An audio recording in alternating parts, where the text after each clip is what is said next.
Bismillahirrahmanirrahim. Assalamualaikum warahmatullahi wabarakatuh. Apa kabar anak-anak? Mudah-mudahan kalian senantiasa diberikan kesehatan lahir dan batin. Bertemu lagi dengan Ibu Siti Salamah. Hari ini kita masuk di tema 3 tokoh dan penemuan. Subtema 1, penemu yang mengubah dunia.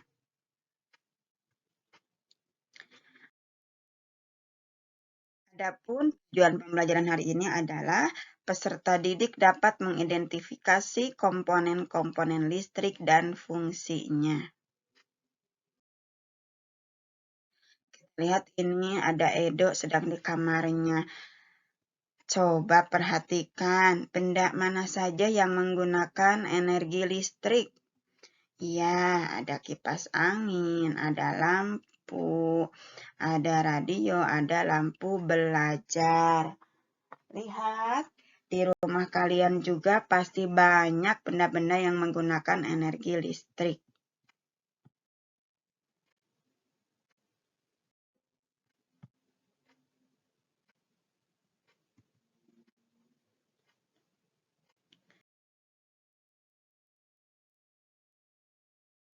Nah, kalian lihat di rumah kalian banyak sekali benda yang memakan energi listrik. Jadi apa ya itu listrik? Nah, listrik adalah daya atau kekuatan yang ditimbulkan oleh adanya pergesekan atau melalui proses kimia yang dapat digunakan untuk menghasilkan panas atau cahaya atau untuk menjalankan mesin. Jadi listrik itu adalah daya atau kekuatan.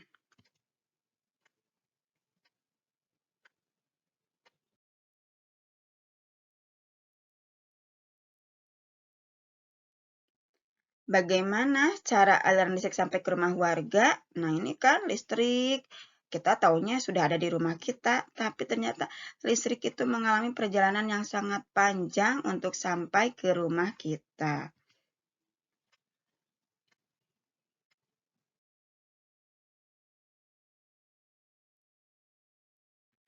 Nah, perjalanan pertama itu dari pembangkit listrik, lalu ke sistem transmisi, ke jaringan distribusi, dan sampailah ke rumah, ke jalan-jalan, ke gedung-gedung. Ini adalah perjalanan listrik sampai ke rumah kita.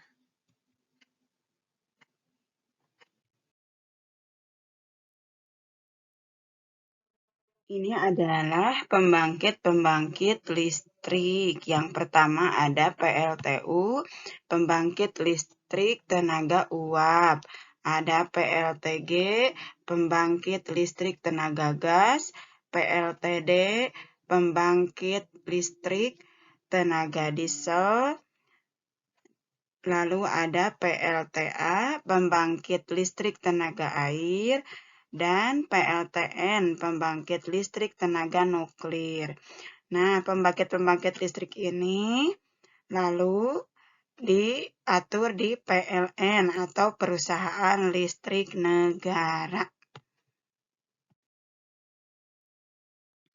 Nah, ini adalah sistem transmisi. Yang pertama itu adalah di jaringan transmisi dan subtransmisi itu ada di namanya adalah SUTET atau singkatan dari saluran udara tegangan ekstra tinggi.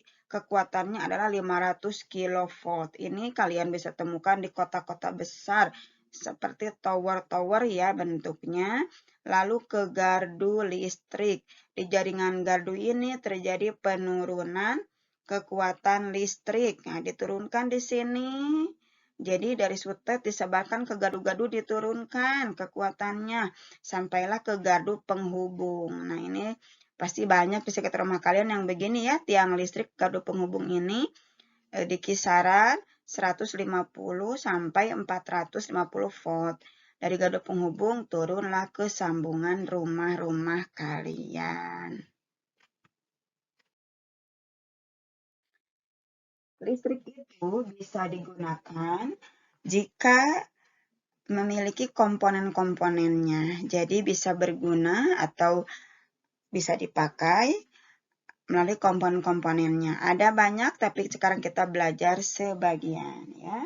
Yang pertama adalah kita lihat ada yang namanya sekring. Nah, sekring ini adalah kawat untuk mengamankan arus listrik. Nah, ini ya sekring. Ini terbuat dari sepotong kawat yang menghubungkan rangkaian arus listrik. Yang kedua adalah saklar. Nah, ada yang begini, ada juga yang begini ya. Saklar itu adalah alat yang berfungsi memutuskan dan menghubungkan arus listrik dari sumber energi listrik ke alat-alat elektronik. Jadi dipijit ya, ditekan kalau mau dinyalakan. Yang ketiga adalah stop kontak. Ini stop kontak itu adalah tempat menghubungkan arus listrik atau tempat steker ditusukkan. Pasangannya ini steker. Nah, sering ya kalian lihat steker ini adalah kontak yang dipasang pada ujung kabel listrik yang ditusukkan. Nah, pada stop kontak yang menyalakan alat-alat elektronik. Jadi ini pasangannya ini ya, steker ini pasangannya adalah stop kontak. Di sini ada kabel-kabel. Yang ini kabel ya, kabel yang menghubungkan tadi steker. Kabel itu adalah kawat berbungkus karet sebagai penghantar arus listrik. Jadi ini sebetulnya kawat ya. Nah, dibungkus oleh karet. Nah, sebagai pelindung karena kalau nggak ada ini kita bisa kesetrum ya. Lalu baterai. Baterai ini adalah alat untuk menyimpan dan membangkitkan aliran listrik. Yang terakhir adalah fitting, yaitu tempat memasang bola lampu. Nah, jadi sebagian komponen-komponen listrik yang digunakan untuk disambungkan ke alat elektronik kita.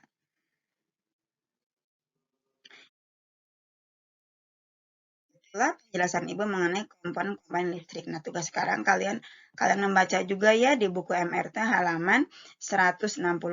Lalu kerjakan soal yang di buku MRT ini ada bagian A halaman 169, nomor 6 sampai 10, bagian C nomor 4 saja. Lalu di halaman 176 bagian C nomor 4 saja. Jadi kalian kerjakan tugas sesuai perintah. Yang tidak ditugaskan jangan dikerjakan. Setelah pembelajaran kita hari ini, mudah-mudahan kalian dapat memahaminya dan kalian jadi tahu ya bahwa listrik itu mengalami perjalanan yang sangat panjang untuk sampai ke rumah kita. Terima kasih. Syukron. Wassalamualaikum warahmatullahi wabarakatuh.